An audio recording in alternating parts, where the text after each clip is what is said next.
Hey, paisans, the time has come. On the air since 2009, the independently produced, non-FCC compliant champ of video game talk podcasting. Here comes Tiger Claw Radio. Here's your host, Critical Failure. Hey everybody, you're listening to Tiger Claw Radio. This is your host, Critical Failure. We're going to talk some video games. We're going to listen to some chiptunes. This week, we're going to start off our game of the month here on TCR, which is going to be Super Mario Bros. 2, the Japan edition, also the Lost Levels here in the United States. Over on the Cartridge Club, they're going to be playing Cuphead for the month of June, so I'm also going to be playing along with the Cartridge Club if you want to keep up with them. Desm 101 has been doing some streaming of... Well, he was playing Gradius when I checked in, but he's also doing some streaming of Metroid. If you want to follow good old Desm 101 on Twitch, we got some chiptunes to listen to. It's going to be a great, great week here on TCR. Thanks for joining us. Stick around.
That's good old Tobakomi over from Battle of the Bits.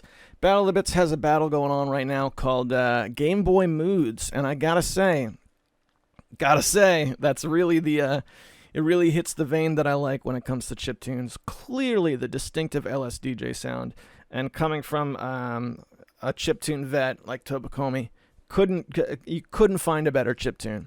That's on the front page of Battle of the Bits, and you can go get yourself a copy of the MP3. Hopefully it'll be in the show notes, the links. You can just drop down and get an MP3. Hey, if you're really feeling froggy, tell Tobakomi you got you got word of his track over on TCR. Okay. I usually don't like to do the news when it comes to video games, and we're going to find out why today. I opened up PC Gaming just for fun. Haven't been over at PC Gaming in a long time.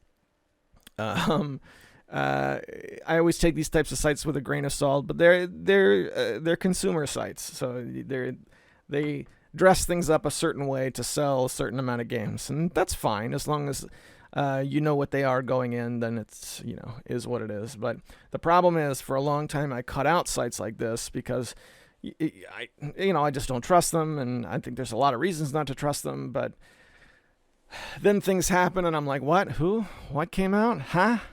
I have no idea what's going on. So I'm still working on a solution for that. Things like this. This came out 2 hours ago from PC Gamer. Minecraft quietly tosses out a dated 4chan reference. For ages, when you play Minecraft, the little yellow thing that pops up, there was one that would say woo/V or V, because that's where Minecraft got a lot of its momentum in the beginning. I'm surprised that was still around, but as of about a week ago, they finally patched that out of Minecraft. It was only ever on the Java version, never made it to the, I don't know, whatever version Microsoft made after they bought it for $2 billion, but Yeah, so that was finally taken out of Minecraft, so is what it is. What else is going on? King of Fighters 15 is delayed until 2022. Now, if you all know me, I couldn't be more apathetic about a new King of Fighters game, even though at its very worst, King of Fighters is still an awesome series. I have nothing but good things to say about King of Fighters. I favor 2002 Unlimited Match. That's my favorite King of Fighters game. I like the pre-3D era, personally. I think it was, King of Fighters 13 or something like that. One of the 3D ones where it was like, okay, I kind of feel like this series has lost something. But even then, it was still like a fun game. Like if you had never played it in the 2D era, or maybe you didn't have the affectation for the 2D artwork that I have, good game to check out. So the King of Fighters 15 probably wouldn't have bought it unless it came on, unless it had been out for a year or two, was on sale, they were able to patch it and stuff. But when these things do come out, I like to just check out the trailers and see what they've made and things like that. SNK, I think, is one of the companies that's still like this. This is like a frontline AAA game, and I wish them well. I got respect for the King of Fighters series. It's like one of the last modern series that I really still have respect for, even though I favor my old versions because that's what I am. I'm an old man. Here's another piece of news that's going to make you hate yourself. Jeez, I feel awful just saying this. Here's our first look at Cate Blanchett as Lilith in the Borderlands movie. Excuse me. Ugh. I truly hope this is the death of the Borderlands franchise. I really do. Cate Blanchett is going to be in a Borderlands movie. Why? Do you know what this says to me? This to me is Freddie Prinze Jr. in the Wing Commander movie. That's what this is. It's the 2021 or 22, whenever this comes out. It's the modern day version of Freddie Prinze single-handedly murdering the Wing Commander franchise.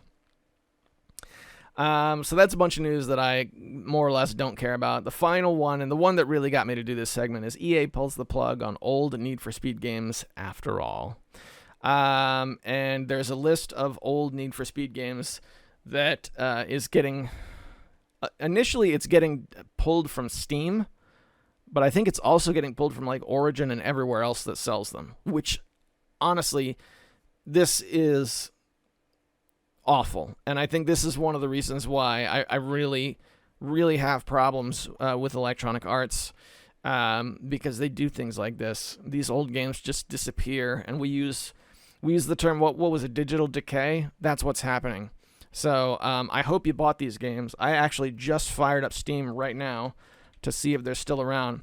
But they are Need for Speed Carbon, Need for Speed Undercover, Shift, Shift 2 Unleashed, and The Run. That's 5 games. Now, I have Need for Speed Undercover, and it is admittedly a very cheesy game.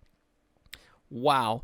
But it's also been like forever and a day. Whenever they do one of these sales on Steam, you could go pick up Need for Speed Undercover for like $250. So let's see. Need for Speed Carbon. Hang on. Is it too late? This story just came out last night. It's gone. Look at that. No? Yeah, no, it's gone. Need for Speed Undercover is listed still, but there's no price for it anymore. Same with Shift. Hot Pursuit is also gone. Man, thanks Electronic Arts. Trying to keep it positive, and they just took a dump right in my cornflakes.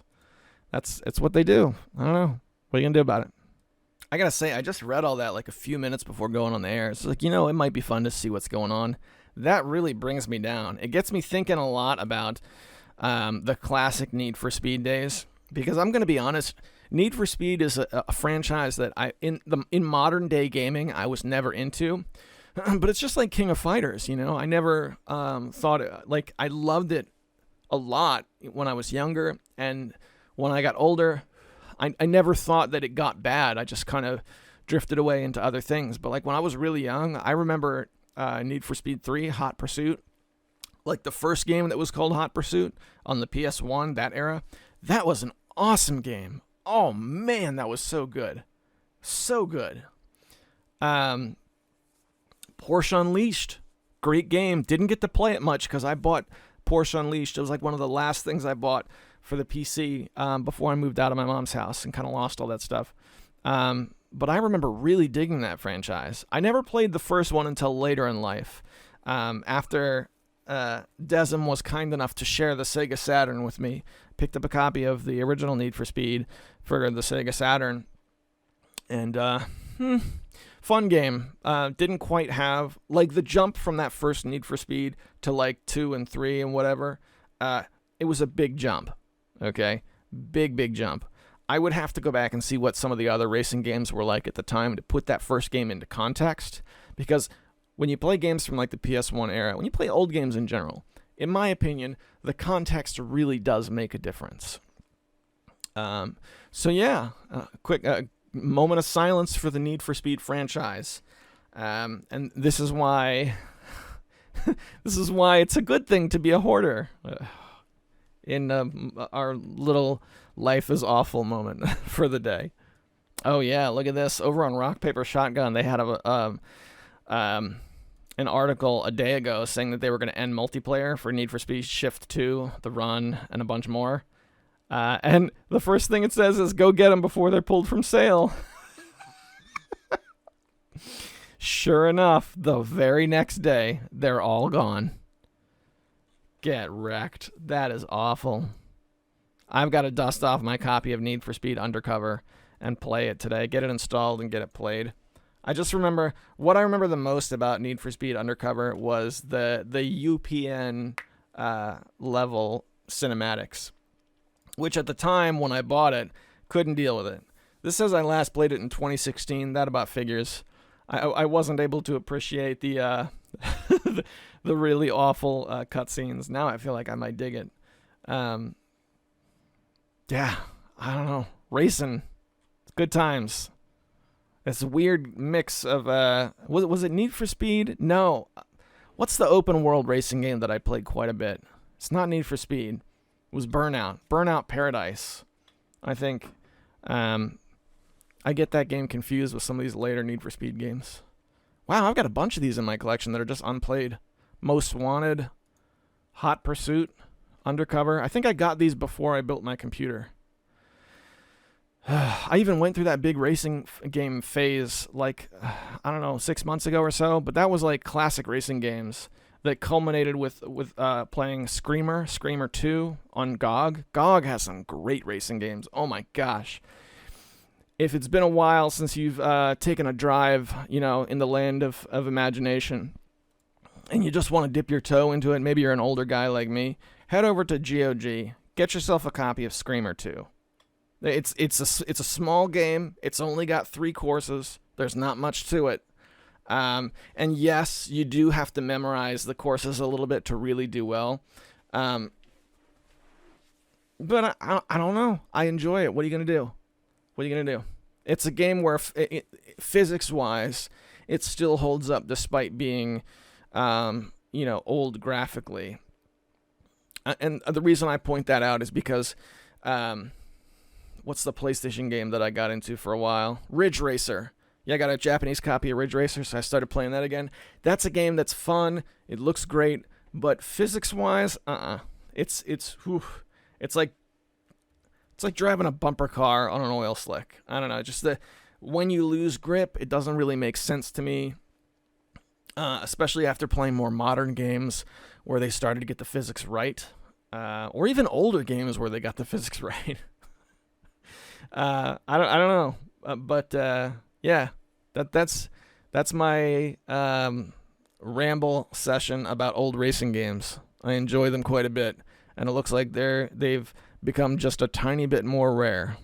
All right, let's do another chiptune. This is Dramatic Interlude from Webiprob, also on the Game Boy Moods competition over Battle of the Bits. You're listening to Tiger Claw Radio. Stick around.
All right, we've got a bit more uplifting things to go over, but first, I want to take a minute to thank the sponsors. Speaking of uplifting, these individuals give of their resources to make sure TCR can keep coming back week after week after week, and to them, I offer early access to the show. It comes out the previous Wednesday for these folks and a Monday for everyone else.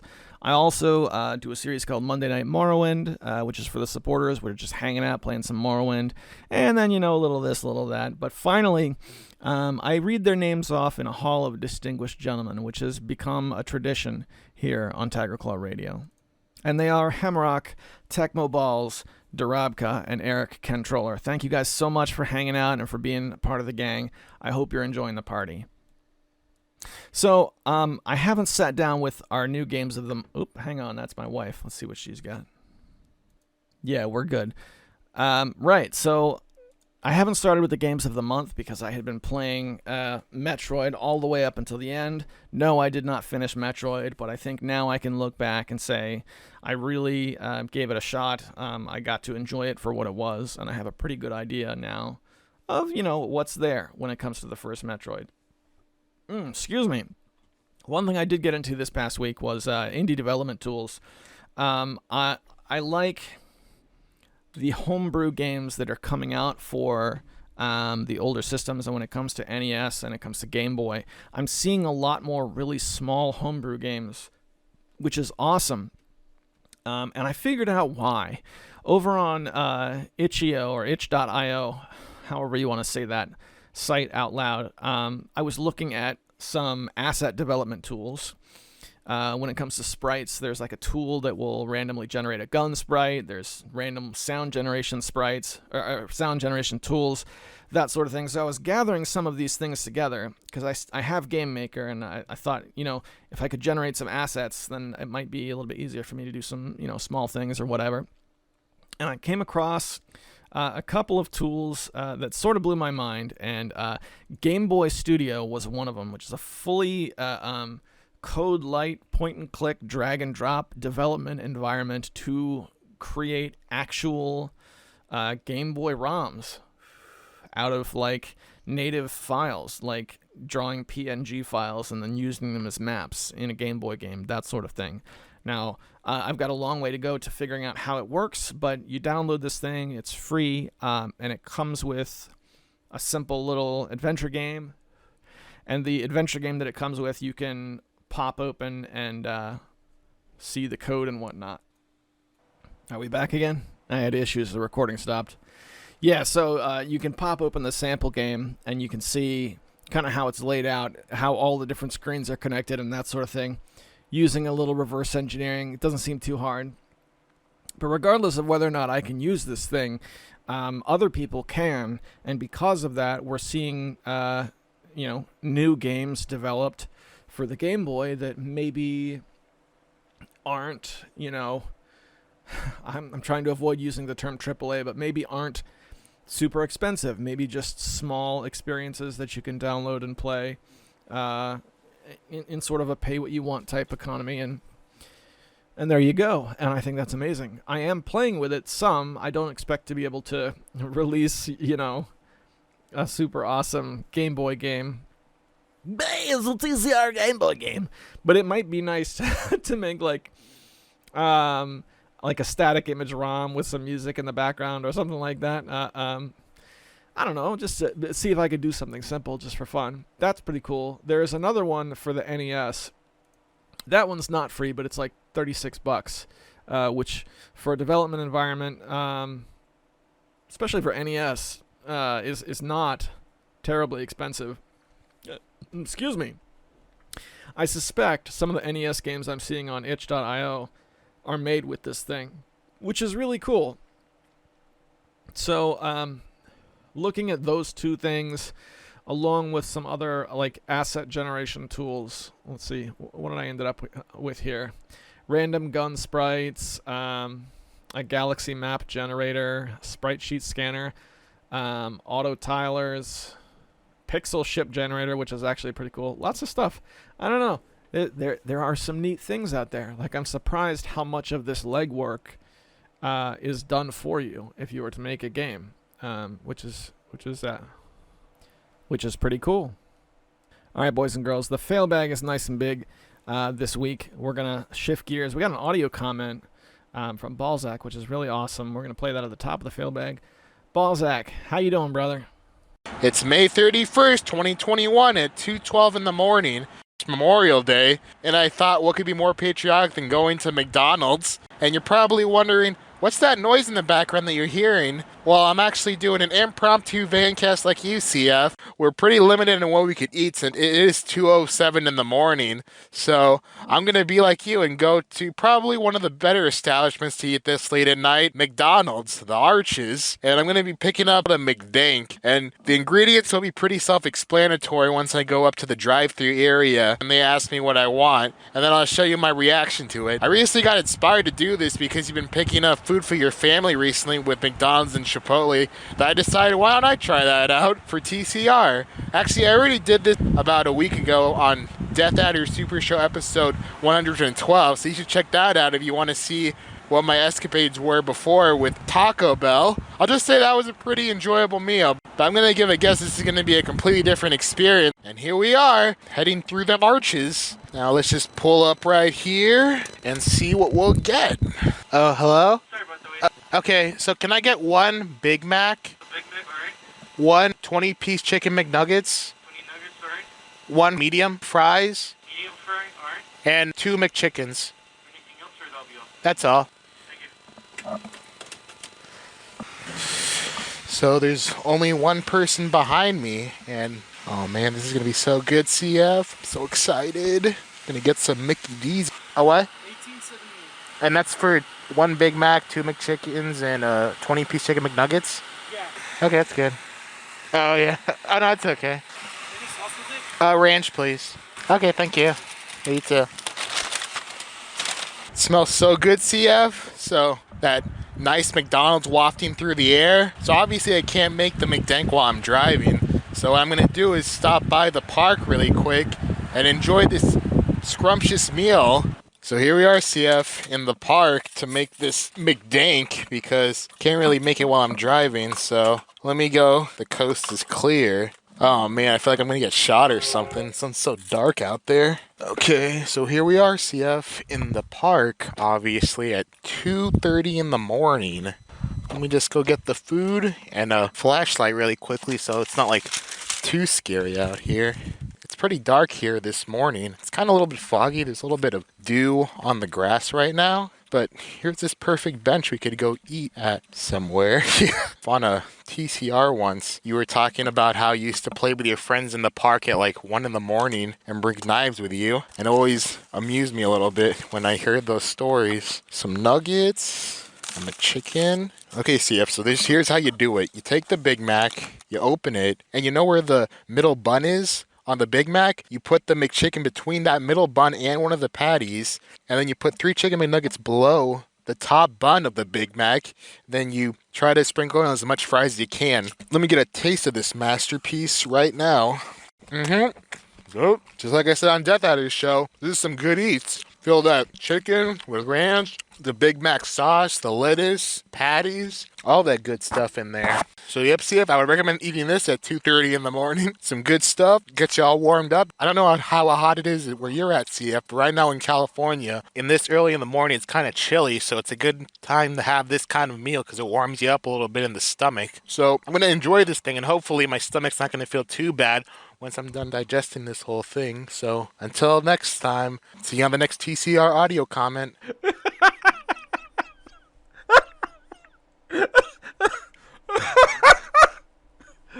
Oh dear, the mcdank. Oh man.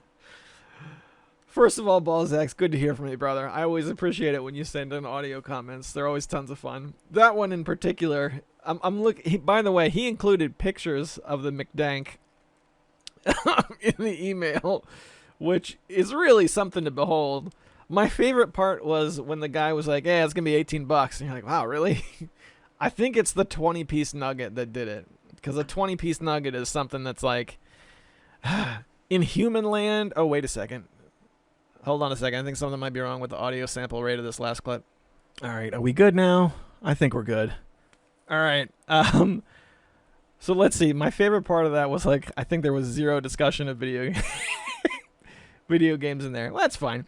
So first of all, if I could impart some advice, I would say if you're gonna do a van cast, fast food pickup joint crossover adventure, especially with McDonald's, I would recommend the curbside pickup. Do they have that where you're at? Because they have it here, and it's incredible. You don't have to talk to anyone. They come to your car. You don't even have to do the drive-through. It's incredible. I love it.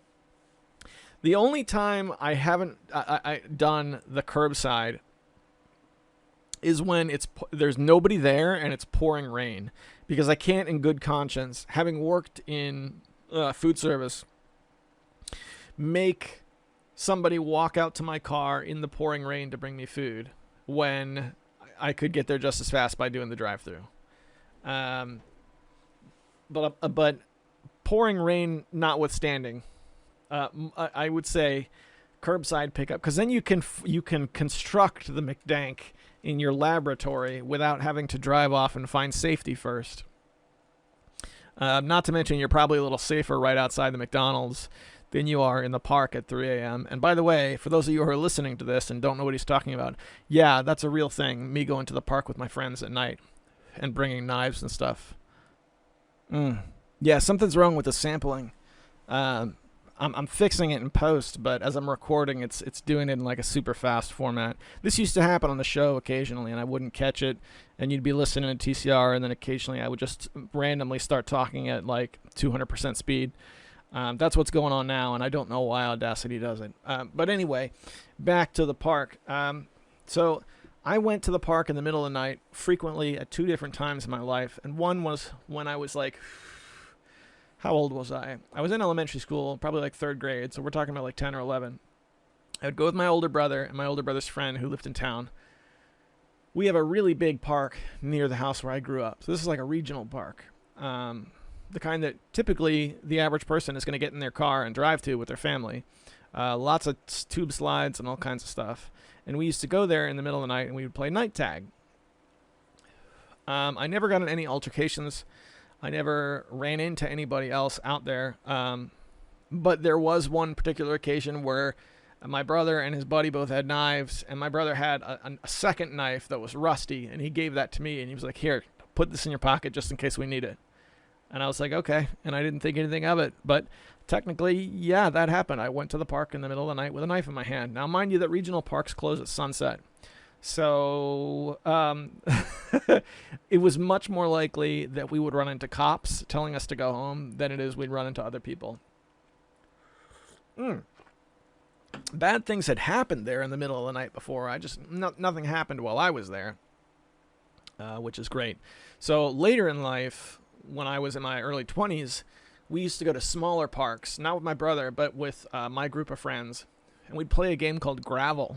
And Gravel is essentially hide and seek, but the person who's is blindfolded. And if you're hiding, you have to be on the equipment. Okay? If you're off the equipment, like if you step on the ground and like walk to another piece of equipment, if at any time the person who's hunting, the person who's hears someone on the ground, they can say the word gravel. And if they say that while you're on the ground, then you are automatically caught and it. So conceivably, if you're you could just say gravel, gravel, gravel and always catch someone. But that doesn't work because that means you won't be able to hear people on the ground. We got really into this game when I was in my late teens, early 20s. Late teens, I'd say. Because I think by the time I was 20, I was already with my wife and I was done with that. But yeah, we played it a ton, and we actually did get kicked out of a park or two by the cops who just showed up and were like, yeah, look, you can't be here after 9. You got to go home. Okay, that's fine. That was great. We used to roll up in these tiny little parks with groups of like 5 or 6 plus people and just play Gravel for like 2 or 3 hours and then go to a 7-Eleven and get hot dogs and sodas. Oh, man, that was good times. Never needed a knife for those Gravel outings. But yeah, that was fun. What was I talking about again? I got to bring this back to video games. Oh yeah, the mcdank. I'm making a move to get myself healthy, but at the same time, I do want to try a mcdank. What I see is the images show 3 chicken nuggets, on the mcdank, whereas you bought a 20-piece nugget to actually supply them. So you could conceivably cut the cost in half by buying like a kid-sized nugget for construction. Personally, that's a little hardy for me. My favorite thing at McDonald's is lately I've just been getting hot chocolates, and I haven't been eating the food. But when I do eat the food, it's a hot chocolate, and I get a large fry. Just because when you order from the app, usually there's like, hey, free large fry with pickup or whatever. So I just end up getting that just cause. But I think McDonald's has superior breakfast food, which is the ever elusive McDonald's breakfast food, which I remember for a while you could get like an Egg McMuffin in the middle of the day, but apparently they stopped that a couple years ago, and they're not planning to bring it back. But anyway, yeah, that's I'm interested in trying the mcdank at least once. I feel like I have to prep my body for that, though. I gotta like do a bunch of exercise and cut back a little bit, like a week or two prior, to try and prep myself. I don't know. We'll see. All right. I guess we're just gonna have to deal with the sampling issues. This one's from Hemrock. He actually sent 2 this week. First one says, Hey, Paisan, thanks as usual for another episode. Quick warning, I think you may have used the same Vancast twice in the last episode. I'm not sure if that's something you want to fix before you release it on YouTube. Yes, I did. You're right, and I did fix it, but I wasn't able to get it back up in for the patrons. So if you were listening to the early edition of TCR last week, that is fixed on the YouTube channel. Thank you very much for that, Hemrock. As much as I want to vote for Final Fantasy for Game of the Month, I will instead cast my vote for Super Mario Bros. 2 Japan Edition, aka Lost Levels. Yes, same here. This would be an easier game for me to swallow in short bursts. However, if Final Fantasy does win, I might try my hand at the Mod of Balance ROM hack of Final Fantasy for the GBA. This hack attempts to restore the difficulty of the GBA version of the game to the difficulty of the original NES version. It also expands the character class selection to 12 different classes. Thanks for letting me know about Capcom Arcade Stadium. If the reviews are anything close to accurate, it sounds like a collection. This collection is a barrel and a half of baloney farts. I've heard button mapping is a major problem. There is no online play. The arcade cabs are largely generic and do not include the real-life replica of arcade cabinets for each game. That is true. Supposedly, you cannot purchase games individually, even though they're listed as such on Steam. And why do you need Windows 10 to run this? Weren't people running these ROMs on MAME since Windows 2000? Speaking of ROMs, I stumbled across this interesting forum thread in Steam about attempting to extract the ROMs from Arcade Stadium. It looks like most of the ROMs people have extracted have been the Japanese versions. Alright, let's talk about this a little bit. Wow, I didn't dig that deep. I did see the listings to buy the games individually, but I hadn't actually tested it. So that's interesting to hear that you can't buy them even though they're listed that way. I might try that this afternoon just to see if it works. As far as the ROM selection, it's only bad if you've got the other Capcom arcade collections, right?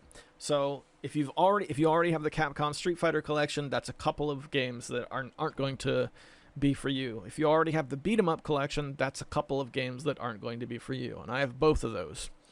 Most of them are MAME games, but again, what excited me about this, excuse me, was that they created an expandable framework they could use to port over more MAME games to have, available legally. The button mapping did kind of suck, but it is fixable. The arcade cabinets, you're right, the arcade cabinets you can pick from do not include the ones where the actual replicas. That I don't know. That kind of rolled off my back when I was testing it. To be perfectly honest, it didn't really bother me. But what you're saying is accurate for sure. So we'll see. We'll hopefully there. Yeah. There. Oh, also you said there's no online play.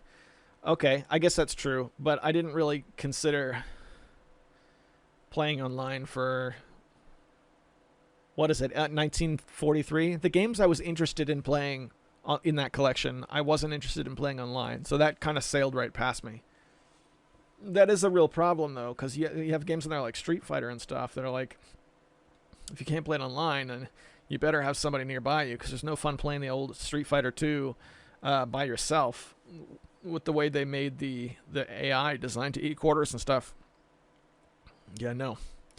And as far as having to play on Windows 10, yeah, I agree. That's dumb. That has nothing to do with the ROMs. It's entirely the front end that they built around them. And it sounds like that front end does have a lot of problems. But, you know, time will tell. That front ends can be fixed.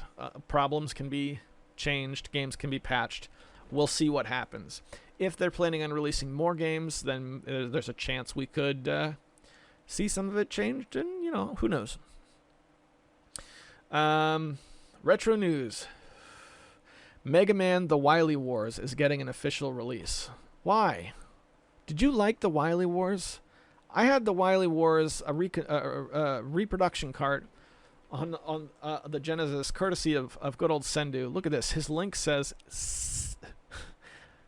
$69.99 for a cartridge. Now that's a nice looking box, to be fair. Can you get it cartridge only? I liked it that they updated the graphics. I just think that the old school Mega Man games were superior in every way, really. Even the graphics, I would say the original games had better graphics because they were simpler. I don't know. It's kind of like comparing Super Mario Brothers 1 through 3 to the All-Stars game that came out on Super Nintendo. All-Stars is a great game, but man, if you're going to play those games, you got to play the OG versions. Same as this. And I can't imagine paying $70 for a Mega Man game when you can get, you know, the old one. I got my copy of Wily Wars from Sendu, but they sell it on AliExpress routinely for you know, what is it, $5-6, and it has been for years and years and years.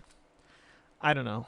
That it's a nice package. There's a lot of stuff there, but if you're really interested in getting an official Mega Man Wily Wars game, then have at it, because that's a real thing.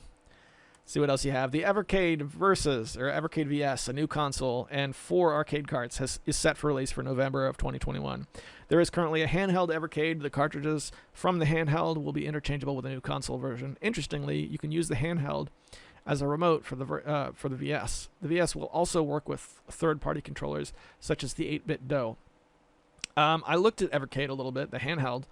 It's a little less than $100. They tried to replicate the cartridge buying bit from the 90s, where it actually functions with cartridges as opposed to being an emulation machine that you just load up with ROMs. Good part is everything that you play on an Evercade is licensed and legal, so none of that is stealing. Also, it seems like every single one of the carts is some sort of compilation. So if you buy a cart, like say if you buy the Interplay cartridge, you're getting 6 games. So that's something. The cartridges seem to be $20 to $30 a piece. Game selection's pretty good. I just didn't see anything on the Evercade that I wanted to buy the system for. Because this is not an emulation machine, mind you. This is, again, we're going back to a closed interface, and I want them to succeed. I like what they're doing, but that means they would have to produce a game that would be a system seller for me. A couple of games I remember looking at and thinking, yeah, this is kind of cool. If I had one, I might buy this. But I'm not going to drop $100 on the system for like the Interplay collection or what have you. I think it's kind of neat that the console is going to have 2 cartridge slots, so you don't necessarily have to switch cartridges a ton of times. But we'll see. I don't know. I like that they're releasing new games for it as well, because that was a concern. I actually tweeted the Evercade account, and I asked them, if I was a developer, how would I go about developing games for the Evercade? They did not get back to me, which doesn't necessarily mean anything, but very much a closed ecosystem, the Evercade. So we'll see. We'll see. Let's get some more Evercade games out. In other news, he has Pharaoh for the PC is being remade. Found this one on Triverse's website. Good old Triverse, retro gaming mag. Pharaoh, a new era, aka the return of the most beloved city builder. Not familiar with that one, but that is a thing. I'm more interested in seeing the fact that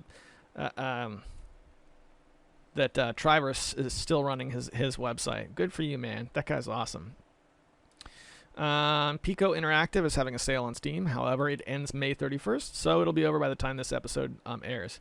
That's true. I did see that sale when it came out. Yeah, some good stuff too. 8 Eyes, Legends, Soccer Kid. Yeah, there was good games. I didn't pick up anything myself, but that was a thing that happened. Do you ever plan on making an Anbernic versus Powkitty review on YouTube? What's on the desk? Have you ever nuzlocked a Pokemon game? I'm rooting for you, Hemrock. Long live Monday Night Morrowind. Okay, Anbernic versus Powkitty. Let's talk about that a little bit.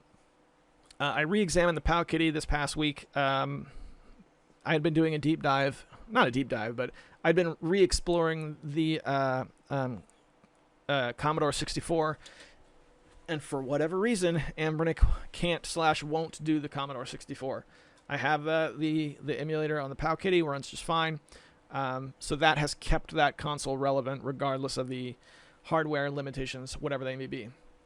I can also say I tried some Super Nintendo games on the Powkitty, and they seem to work better than I had thought they would. First game I tried when I first got it was Tetris Attack, and that wasn't playable enough because in order to play that game, it has to be frame perfect. And some of the Super Nintendo games will drop frames, but it'll be such that if you're playing the appropriate game, it won't matter. Okay, so I tried to play like Super Mario World, and it was fine. I mean, you could tell it was dropping frames, but it was very playable, which is great. Because there's a lot of games that you can play, whether they drop frames or not, it doesn't matter. Like, one of my favorite games of all time was Wizardry 5. That's a turn-based game, so it can drop all the frames at once, and it's going to be fine. I also tried some PlayStation 1 games on the Powkitty, just because I remember Hemrock in the past saying, this thing's going to be able to run. I've seen it run, what was it, Final Fantasy VII or something? And I didn't try that, but I was trying games that are mostly 2D, and there's not a super large amount of those on the PS1. I mean, the PS1 was like, hey, we can render things in 3D. Everything should be 3D. But I mean, I tried to give you some real titles. MTV's Music Generator was a game I remember my friends having. So I tried that on the Powkitty, and I also tried a game called As Your Dreams. And they both seem to work just fine. So I think that system is more powerful than I gave it credit for. And the shoulder buttons are way less awkward than on the Anbernic. Those are the couple of things, real things it has up. Am I going to do a video on them? Yes. Yes, I am. I've been sidetracked lately, but that's absolutely going to happen. Just give me a bit. And I have some other things I want to finish, and then I'll go back and revisit that. Don't let me forget. As far as what's on the desk right now, I actually cleaned my room recently, so my desk doesn't really have anything on it except for my audio interface from Behringer, and I've also got a little metronome that needs a new battery. Hardware metronome. You don't really see these anymore because everyone, if you need a metronome, just get an app for your phone, and that's what most people do. However, laid out on the ground, I have a game of Boss Monster that I was playing with my daughter. The card game that is reminiscent of old Nintendo dungeon hunting, where you play as the boss of the dungeon and you have to kill the heroes. Good game, man. I know you have an unopened copy of it. It's really good. I enjoy it. We bought an expansion for it a couple of weeks back. Played with it for a while. Decided we kind of like the vanilla game better. But that's something we have. So I think Boss Monster would be the game that is on the desk. And I have to look up what nuzlocking a Pokemon game is. Give me a second here. Alright, so to Nuzlocke a game, it has only 2 rules that must be followed. Any Pokemon that faints is considered dead and must be released or put in the Pokemon storage system permanently, or maybe transferred to another game as long as the Pokemon is never able to be used again during this run. A player may only catch the first wild Pokemon encountered in an area and none else. If the first wild Pokemon encountered faints or flees, there are no second chances. If the first encounter is a double battle, the player is free to choose which of the 2 Pokemon they would like to catch, but only catch one of them. This restriction does not apply to Pokemon able to be captured during static encounters, nor to shiny Pokemon. Other near universally used rules include the player must nickname all of their Pokemon for the sake of forming stronger emotional bonds. Player must use Pokemon they have captured themselves, meaning Pokemon acquired through training, mystery gifts, etc. are prohibited. As for trading and retrading the same Pokemon for the purpose of evolving Graveler, for example, there's no firm consensus. As of White Hard Mode Episode 3, it is implied that the player can accept Pokemon that are received freely from NPCs. The player may not voluntarily reset or reload the game whenever things go wrong. Being able to do so would render all of the rules pointless. Those are the core rules. No, I've never done that. I've never heard of that before. Sounds fun, though. I had kind of been waiting to see... I want to run through an old Pokemon game again, but I have to have a way to trade. And so that would mean like going back and buying a couple additional GBA carts and playing through them that way. But they're really expensive now. Or I don't know. But like I don't want to just load up my Pokemon Sapphire ROM and play through it because I have nobody to trade with. I don't have a solid way to trade on an emulator. I know it's possible, but it's not easy. And that means I would not be able to play it using one of my, handheld consoles. That's a real issue. But I don't know. I would try it. I've never heard of that before. Sounds interesting. Hemrock says, "Hey, CF, I know I already sent you an email this week, but if you'll excuse me for sending another one. I just returned from a short vacation I took with my family in the countryside. One afternoon after lunch, we decided to take a drive around a small town to let the kids sleep. For some reason, the car acts as an extra strength sedative for kids. Yeah, I know that's a thing, but it didn't really work for my kids. I somehow convinced my wife to drop me off at a couple of game stores, and wow, I stumbled across some virgin retro gaming territory. While a lot of the big console prices were marked up, NES, SNES, Saturn, both stores totally forgot about their handheld games.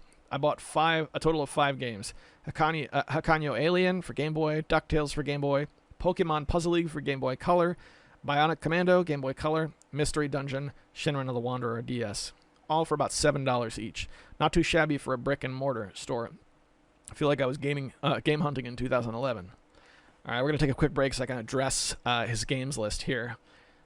Quick question about Pokemon Puzzle League. So, no, Pokemon Puzzle League was only Game Boy Color. I was getting that confused with because there's also Tetris Attack for the Game Boy, but that's not a Game Boy Color game. That's like straight up Game Boy. Okay, I'm with you now. All right, let's get back to the email. During this vacation, I brought with me Final Fantasy Tactics Advanced. Although I didn't get a lot of gaming accomplished, it was fun getting back into it. I'm trying to get my Red Mage to master the skill of double cast so I can change her job to summoner to see if the game will let me double cast a summon. Half of the fun of Final Fantasy Tactics Advanced is trying to break the game mechanics. All right. On TCR, sometimes you sometimes take us on your adventures to McDonald's, or Crackdonald's as you lovingly call it. Are you familiar with any of the McDonald's food hacks? I'll share a few. This is great. Number 1, probably the most well-known Mickey D's food hack is the poor man's Big Mac. Order a McDouble with cheese and ask them to hold the mustard and ketchup. Add the Big Mac sauces and hot lettuce. Boom. You now have a Big Mac for less than half the price. Number 2, this may be one you'd be interested in. Instead of a McFlurry, buy a hot fudge sundae and 1 soft-baked chocolate chip cookie. Take the cookie and crumble it into your sundae, and now you have a Cookie McFakey. I think this combo used to be cheaper than a McFlurry's, but I did a recent price check at a location where I live, and it actually is a few cents more expensive than a McFlurry.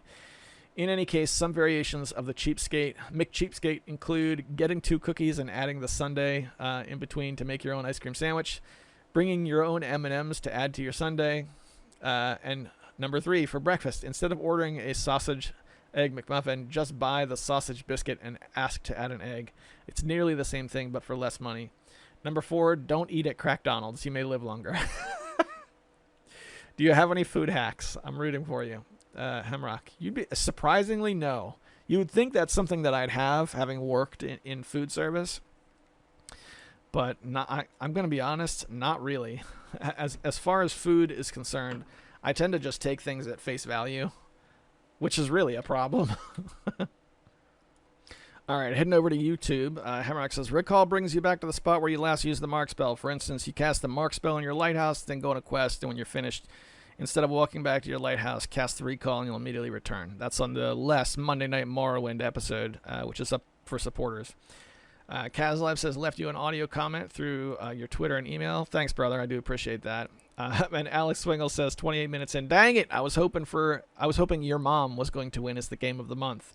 Yeah, if nobody voted and that was the only thing I got, your mom, I don't know. I would have messed with it somehow. Like, made some game that has some sort of connection to motherhood as the game of the month, like maybe Friday the 13th on the NES or something like that. I don't know.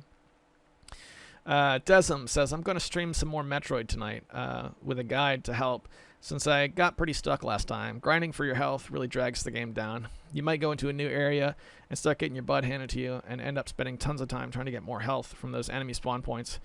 Even then, you might get hit a bunch of times if you're not careful. Exploring is fun, but once you get lost or stuck, everything looks the same and turns into a scary slog where you die too easily. Looking back to when I was a kid, no wonder this was considered one of the hardest games around for a while.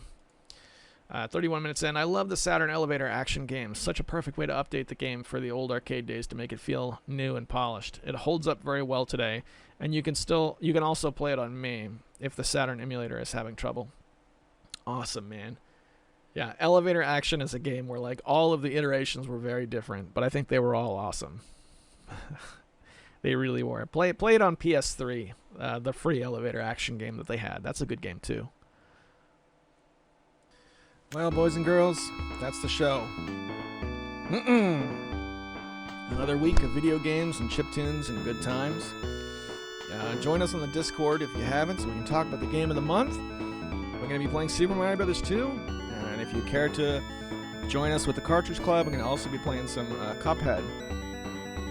Whatever it is you're running into this week, I know it's not always good, but I hope that you hang in there, because that's really the only way through. And most of all, I'm rooting for you.